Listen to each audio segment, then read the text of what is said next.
countdown to the Union Budget 2023 has begun. The Prime Minister is meeting economists and industry leaders over the weekend. Now, on the property show, experts give us the wish list for real estate. More importantly, we decode will each of the demands result in any benefit to you, the home buyer. Also on the show, a snapshot of one of India's fastest growing housing market, Pune.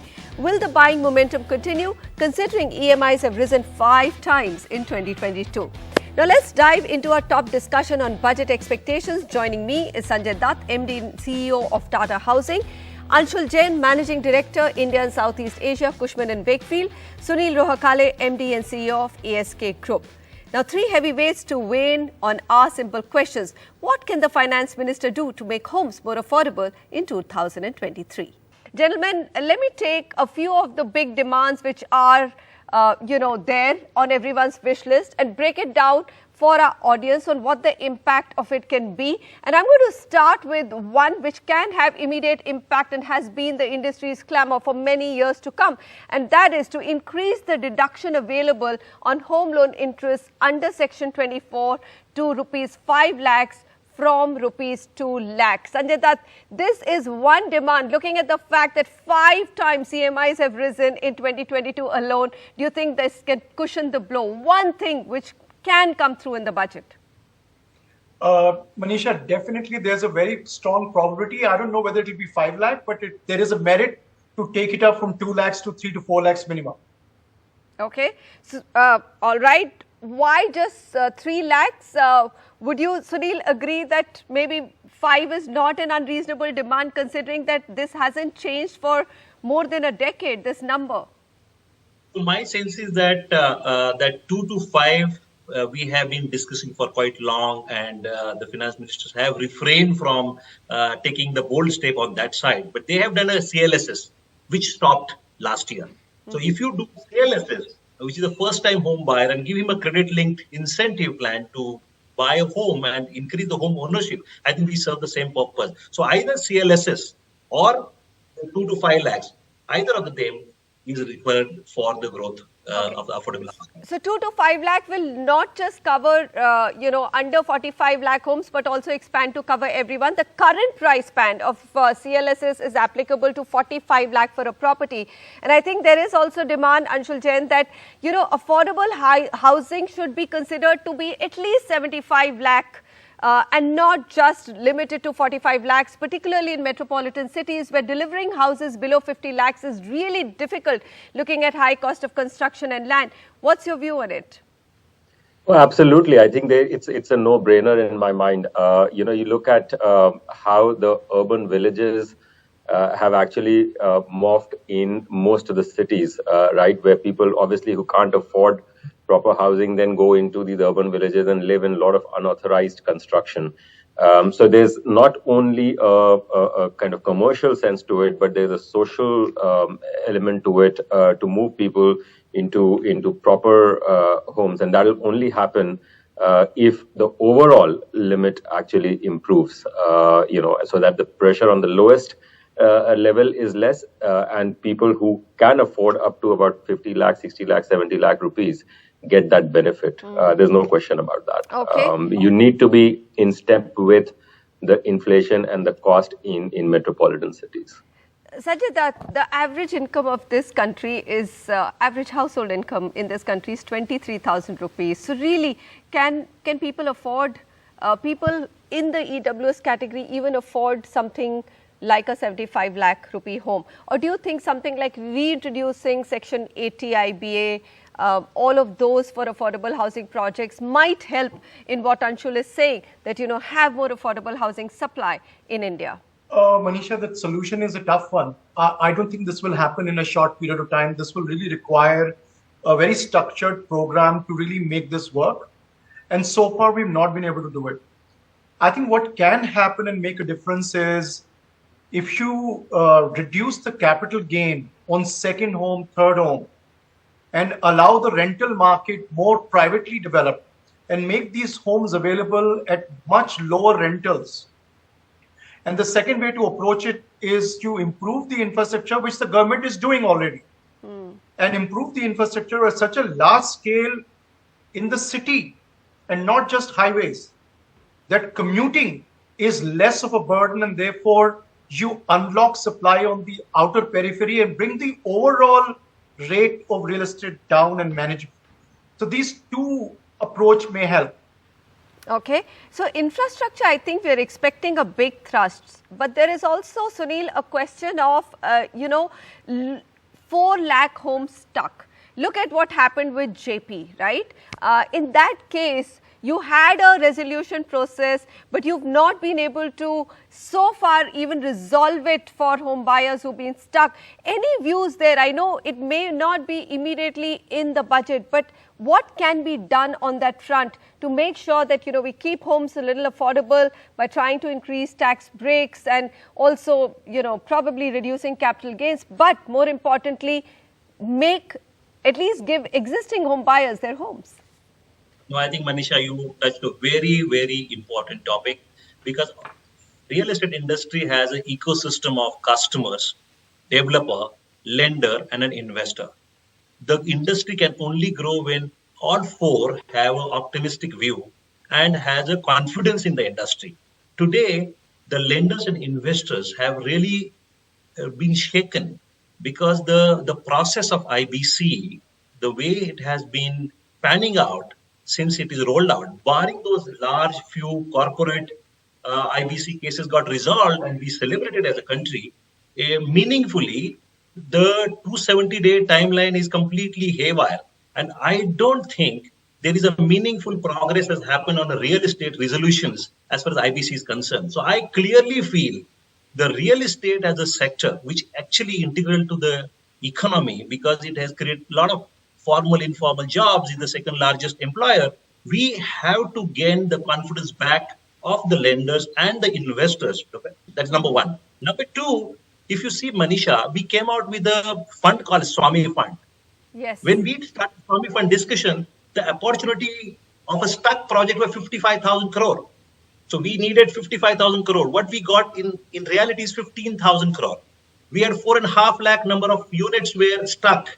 And what we could able to impact, no doubt, Swami Fund has done a fantastic job. So today, I feel in this budget, we should have a very clear-cut, serious thought for the industry to gain again a confidence between the stakeholders that there is something like a distressed asset fund for real estate or a bad bank for a real estate, so that at least those home buyers who are first-timers, who have applied for the project, paid money, and still waiting for years and years for completion. I think we need not wait for the courts to knock the doors and solve every problem. We should have some kind of private-public partnerships for such kind of bad bank projects. I would agree, because it's not just pre-RERA, even under RERA there are sometimes projects are still getting delayed and getting stuck, but that's for another day. Anshul, take it forward from where Sunil has left. Whenever I've spoken to Irfan Qazi, and we did do a discussion in December, he said it's really not the lack of funds. The problem with taking over stuck projects is that we can only take those where there is still some meat on the table, and they still need to earn some returns, right? So should the government really look at just creating a rescue fund which isn't looking at returns but just looking at completion? Should we move in that direction at all? I think given the proportion of the problem, the answer is really yes. Because ultimately we have about 400 or 1,000 units which are stuck. The good news is that there are people who are waiting for those. There are people who are buyers and they'll willingly occupy it. So these are not unsold, whether when you even complete it, that will become ghost town, right? And of course, when you have people living in it, the overall economy kind of benefits. There's also, immense amount of resources which has already gone into these. So rather than let that waste, which is public money, private money, and everything else, I think it's imperative on the government, I suppose, at this stage to help it. The big question is, will that in future trigger requirement for government where there is a private sector failure? But I think what we've got to keep in mind is that RERA, which obviously got introduced post this particular failure that we are talking about, has largely been able to control the problem of completions. And therefore, we don't anticipate this problem to be this large in future. But there's a whole lot of, products which are incomplete, people are waiting. I think there needs to be a one-time resolution for that. I think so, because home buyers is an individual pain. Otherwise, when you can't have ask government to bail out all big businesses, but that could be just institutional pain. Here's the only sector where it is a personal pain. Anyway, we're going to move on to the other big demands which can easily be considered by the Finance Ministry and ask our experts whether any of them can be considered. One is, of course, an industry status for the sector, what it means. The other nuances of taxes which can be done is increasing the timeline for under construction buildings to set off capital gains under Section 54. Right now, there's a condition that it must be completed in 3 years. And really, under ERA, nobody is even committing to completing anything in 3 years. Everyone's taking 5 to 6 year timeline and removing the rupees 2 crore cap on capital gains for reinvesting into properties. Sanjay Dutt, any views on any of the things that I've read out? And then we'll move on to commercial and other larger issues of the budget. I think each of these merit a reform. And I think government will look at its total bucket of collections and very judiciously will relax few. I think the focus of the government has been at the bottom of the pyramid on the affordable segment. I think the government should take a conscious decision that the middle segment, which is the mid-housing, is a very large portion. And if they really want to give relief to that large population base, close to 400, 500 million people, they'll have to give these concessions, including capital gains, which I spoke about earlier. Okay. Commercial then, Sanjay. Tata Housing Tata Realty is now looking at commercial and office market space very, very carefully. Anything on the wish list? 175 million square feet under SEZ policy came about, and with sunset clause, the future of these developments is at risk. And nearly 50% or 70% of that ownership is now institutional, with private equity and funds. And the vacancy in SEZs is now touching 40%. The finance minister made an announcement last budget that there will be an amendment to the existing act allowing domestic tariff companies to work, and that has not been implemented. And that has resulted in lose-lose for every stakeholder. Tenants need space and they're not getting it. The developers have vacant SEZ and they're not able to lease it. And the institutional investors and the retail investors who have bought units under REITs are also suffering. So government needs to expedite that. All right. Anshul, would you agree with that? And this big demand, which is always there, give the sector an industry status. No, 100%. I mean, you look, 70%, India is absorbing at the rate of 60 to 70 million square foot of office space a year. And we are not able to build fast enough at this stage. And there's so much space which is locked up in SEZs. I think when Desh proposal came in, it actually gave a lot of hope to the industry and to the office occupiers. I think it's an absolute must. It'll bring a big relief. It'll ease off the rental pressure. The cost competitiveness of the country improves. And again, it's a resource which is sitting there to be used. And it's only logical that it should be used. As far as industry status goes, to be honest, I'm almost lost as to what does that mean. We've been asking that for 12, 14 years. Let's ask Sunil that. What does it really mean, getting the industry status? Sunil, will you be able to, will the industry be able to borrow cheaper, getting the industry status, or is it just one of those things which is cool to talk about? No, I think it's very cool to talk about the industry status. Frankly speaking, what we need to realize and recognize that if this is an industry where the investors are keeping interest into investment into these kind of assets, which are residential, commercial, whatever, the investors, when they invest, they also have the carry units. And the carry units, very unfortunately, in this part of the world, in India, is being taxed at the business income tax rate or individual's tax rate, and not as a capital gain. It's one of the single largest incentive for the investment managers to raise capital globally, domestically, and put into real estate to work. So rather than industry status, I think we need to just make it simple things like, carry units to be a capital gain. Before industry status, Manisha, what we need is can you streamline the complicated long-term and capital gain structure tax for real estate? We have to wait for 2 years. Then you have a different tax rate. In one, short-term capital gain is taxed at a individual's tax rate. These are very complicated one. We have to reduce this arbitrage between the asset classes, specifically listed equity and the real estate. I think we need to look at that. That will also impact the REITs. That will also impact the real estate long-term, short-term. Investors has to come back along with the end users there. So I think that's more important than industry status at this point in time. Okay, fair enough. So, Sanjay, you're raising your hand, but I'm giving you only 15 seconds. Unfortunately, we've shot up. Manisha, something very important. There is a lot of political interest in the real estate sector. And to ensure that the vested interest of those is eliminated, you need to make this a industry and recognize as an industry. It has much deeper impact, I can assure you. Okay. Gentlemen, we will close there on our budget expectation. Of course, the wish list is much longer, but we just wanted to highlight some of the most important things because Prime Minister is having a meeting and it's nice to get it out there. Thank you very much for joining me. On the other side, a deep dive into Pune's real estate market, what happened in 2022 and what does that foretell for 2023. Stay with us.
One of India's fastest growing housing markets, much loved for its cosmopolitan nature, its good weather and of course now for the jobs it's creating in IT research and development and even manufacturing. Now Pune clocked decent gains in home prices and sales in 2022, much in line with the rest of the country and the top 7 cities. What are the numbers predicting for 2023? How much will prices rise further? Joining me to answer the questions is Rohit Gera, Managing Director of Gera Developments, who come out regularly with the most in-depth report on Pune market.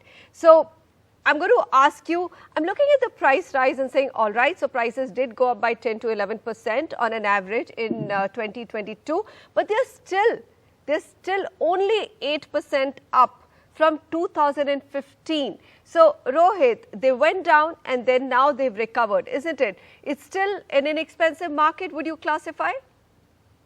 Absolutely, Manisha. I think the fact that, look, last year's 10% in and of itself is a good number. But when you look at it from a previous peak, and that's 7 years ago, we're only 8% above the previous peak.